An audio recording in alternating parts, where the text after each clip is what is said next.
Alors, quel est l'intérêt de conserver la biodiversité?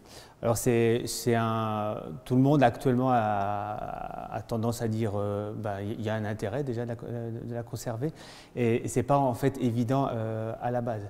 Moi, je travaille dans ce qu'on appelle les sciences de la conservation en fait, de la nature, et on a un postulat en fait qui est de dire il est intéressant de conserver la biodiversité, mais ça reste un postulat parce qu'en fait il y a l'intérêt en soi de la conserver, il faut le démontrer. Alors l'argument le plus, je dirais, le plus facile et le plus répandu, on a entendu beaucoup parler, par exemple, c'est les services écosystémiques, c'est les services que nous rend la nature. Donc là, on donne à la nature, à une espèce, on lui donne une utilité pour nous. Donc ça, c'est quelque chose qui a été beaucoup utilisé pour convaincre les gens qui avaient un intérêt. Alors on dit les abeilles, les insectes pour la pollinisation, on va dire les zones humides par exemple contre les inondations. Voilà. Il y a tout un intérêt d'habitat ou d'espèces, mais là on le raisonne par rapport à nous, c'est-à-dire qu'on donne une valeur, un intérêt pour nous.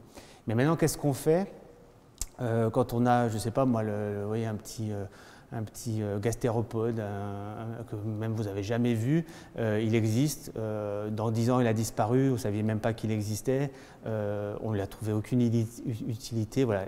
Est-ce que ça va un intérêt de conserver cette espèce-là? Alors dans les sciences de la conservation, et par rapport on a ce postulat qu'il faut essayer de conserver l'ensemble de la biodiversité, mais là on bute en fait dans les raisonnements.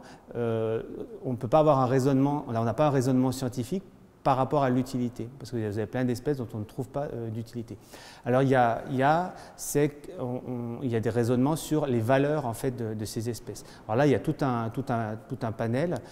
Quand on parle de l'humain, on se donne une valeur, ce qu'on dit intrinsèque, c'est-à-dire que nous-mêmes, par notre morale, on considère que c'est pas bien de tuer un autre humain, on doit faire ce qu'il faut pour qu'il soit en bonne santé, qu'il vive le plus longtemps possible. Ce n'est pas scientifique, c'est une valeur morale. Et en fait, pour les espèces, on est dans la même chose.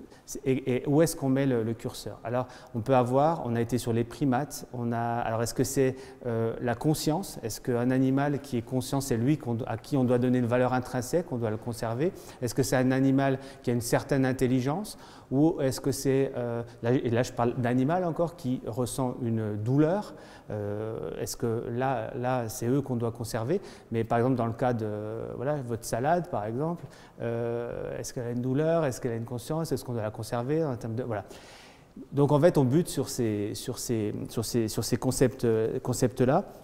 On bute aussi sur, on peut dire aussi qu'il faut tout conserver pour les générations futures. On a ce patrimoine-là, il faut le conserver pour les générations futures. Mais même là, d'arriver à démontrer que voilà, le petit coléoptère ou le petit gastéropode, il a vraiment une utilité pour vos petits-enfants, c'est pas évident. Et même, il y a certainement certaines espèces qui seront un problème pour les générations futures. Donc même là-dedans, par rapport à un raisonnement rationnel, on n'arrive pas à justifier il faut conserver la biodiversité.